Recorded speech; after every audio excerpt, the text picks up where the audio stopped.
Hello, everyone. I'm Charlie. Welcome to The Distracted Gardener. I am The Distracted Gardener.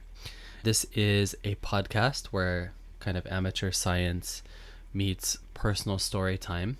So I hope you will find something either educational, informative, or at the very least, somewhat entertaining. Today's topic, gardens and the beauty of winter.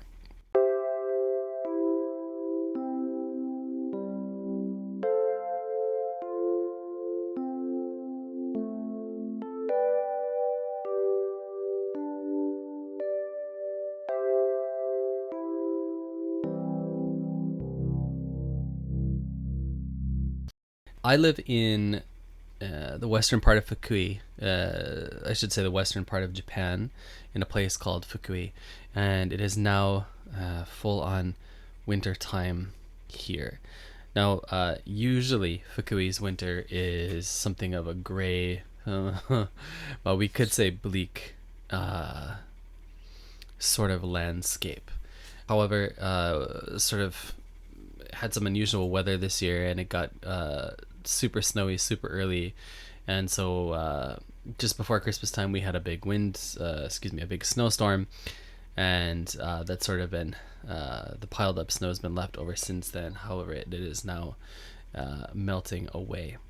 Now, I grew up in western New York, just outside of Buffalo, and one of the things that was always a really big deal for me was actually getting snow during winter, because we grew up snowmobiling in sort of very countryside, rural part of what people refer to as upstate New York, but is actually western New York.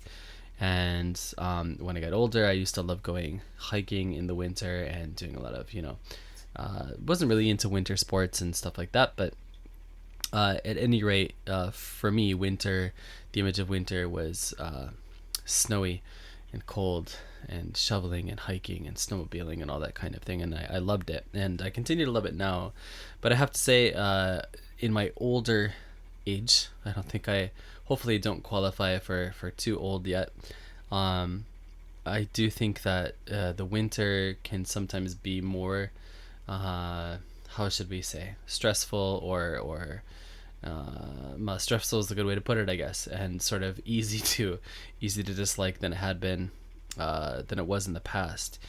And so while it gets beautiful here, and it snows often, especially after the new year, it, as I say, it is often gray and somewhat depressing, especially when it sort of continues day after day for a couple of months at a time. Now, I just finished my third year in the garden, and when I say garden, I am almost a 100% planter gardener, container gardener, although I do help my wife's grandfather on a small plot that he has nearby.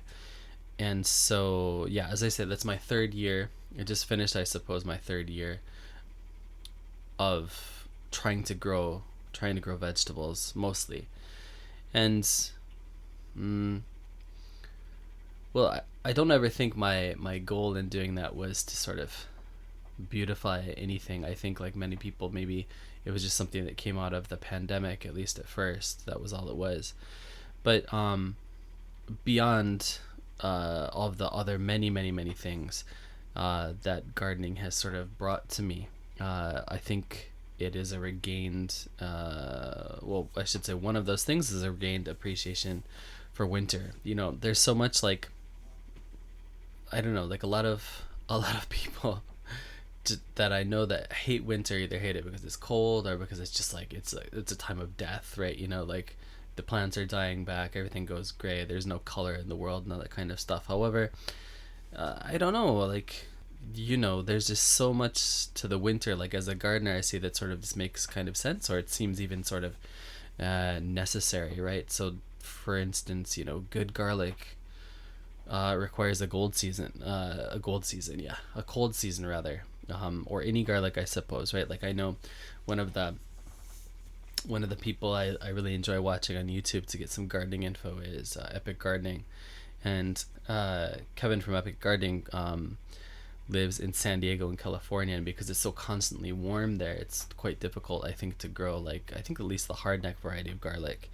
And so, That's one thing that's good about living in a place that has such strong winters is it's really easy to grow hardneck garlic for sure. That's something I'm looking forward to harvesting for only, I think, the second time next year.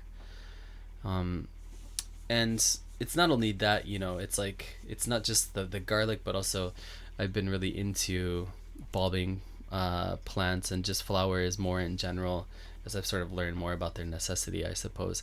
And one of the things I did for the first time this year was plant out a couple of the larger planters in like a lasagna style bed with what was in there. Let's see, we had anemones, we have of course tulips, we have, what else is in there? There was saffron, which I thought was going to take like a year before I got the first bloom, and it bloomed for the first time in this year, which was amazing to grow and harvest my own saffron for the first time. And by the way, the smell of saffron when it's in bloom is just so incredible. It's like a savory honey sort of scent sort of fills the air. But these two, right, like without this sort of like cold period, like I don't know if this qualifies in sort of the chill hours sort of conversation of gardening, but it seems like, without having this sort of cold season, I don't know what would happen with the bulbing plants. Like, would we still be able to get what I would imagine will be a really beautiful lasagna successive blooms in the springtime or the late winter I should say, come next year, and so there's all those things that seem like winter enables, right, you to grow, but there's sort of like I don't know, I think gardening has enabled me to think of winter as a much, is just basically like a chain and a link, and of course I always understood that there was an order to it, right? Like, okay, so we're in the springtime now, and the next comes summer, and then comes autumn, right? And for some reason, I guess those always seem sort of connected, like they seemed like a sort of a reasonable succession. And then winter comes, and you're like, okay, well, what is the point here exactly? It's cold and it's beautiful, and you can do some fun things in it. But there was always, I don't know, there was always some sort of a mental disconnect in a way that there wasn't with the other seasons. But now there's a connection, there's definitely a connection, and it's like, okay, so right in early springtime or late winter, however you choose to look at it, right, we plant our seeds, right, and then we put the seeds out, we transplant them out, we have our spring garden, and then we transition into our summer garden, and transition into our fall garden, which was something I did a lot better this year. And then towards the end of that, maybe, which is another thing I did for the first time this year, you're planting, you're doing fall planting for spring flowers and spring crops and that kind of thing, right? And then winter comes and things die back and things are sleeping for a while, and hopefully, right, when the spring comes again, it all wakes up, and so it just seems so much more connected. I don't even know if that makes sense, but that's just sort of how I feel about it. So I have a much more positive I sort of feeling about where winter fits into all of it, I suppose, than I did before. And it seems like it's not only that, right? It's not only like the garden and the garden cycle and all that jazz, and the plant cycle and all that jazz. I think it's also like, as far as like your own life, it's sort of a really like important part of like the life cycle. And I don't know if it's I mean, I doubt it's only for a gardening kind of thing, but I know like you have to forgive me, I have a little bit of a I don't know if it's a cold or I just have some allergies or whatever the case may be, so please forgive the runny nose. But yeah, what I was trying to say is that I know, especially as I've gotten more and more into the gardening and trying to do it, especially with some of the things I was trying to do in this past year, like there's so much constant work isn't really the right way to put it, because sometimes, like, if you take some necessary steps, you can often leave it on autopilot, at least for a day or two. So sometimes, at least in my container situation.